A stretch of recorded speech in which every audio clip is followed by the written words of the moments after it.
Masabihin sa kanya. O, Rigor! Kanta ka pa. Mukhang maganda na naman yung umaga mo, ha?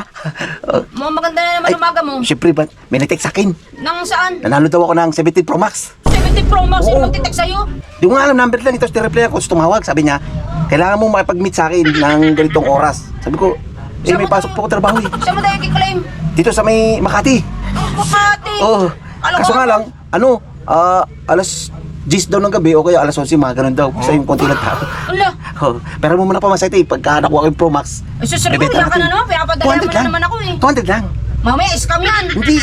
Tumawag nga sa akin. Ang ganda ng boses, babae. Tumawag, nadali ka na agad. Maganda lang boses. Oo. Ay, 200 lang. 200. Ha? 200.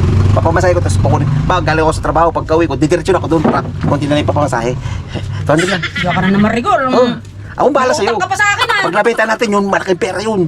17 Pro Max, umahalaga yun ng mga 80,000 yun. Eh, ba't magkakaga 70 Pro Max ka? Tumawag nga, nanalo nga daw Eh, ako. may sinalihan ka ba? Biglang lang text lang. Ano, bigla na nag-text, kalukuhan mo. Dali, malilit na ako, ti. Ano ka ba? Yung 200 lang, ti. Nagmamadali ka pa? Oo, kasi Kapal din ang mukha mo, eh. papasok ako sa trabaho eh, para pag diretso ko doon, tumatawag si Forman eh. Sana daw, siguro sa Marikina na ako. Rigor, aga-aga pa. Walang pasok ng construction ng alas 6. Kaya, pera mo muna ako ng 200.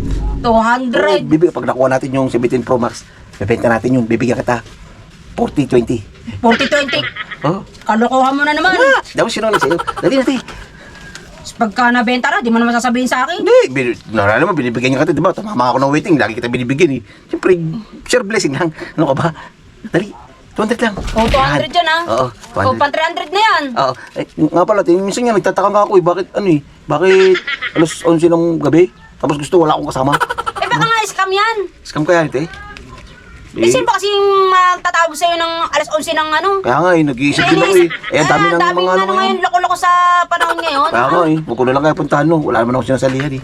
Oh? Huwag ko na lang puntahan. Ay, ako na yung 200. Ha? Ako na yung 200. Dagdag mo na sa utang. Dami kasi scammer ngayon.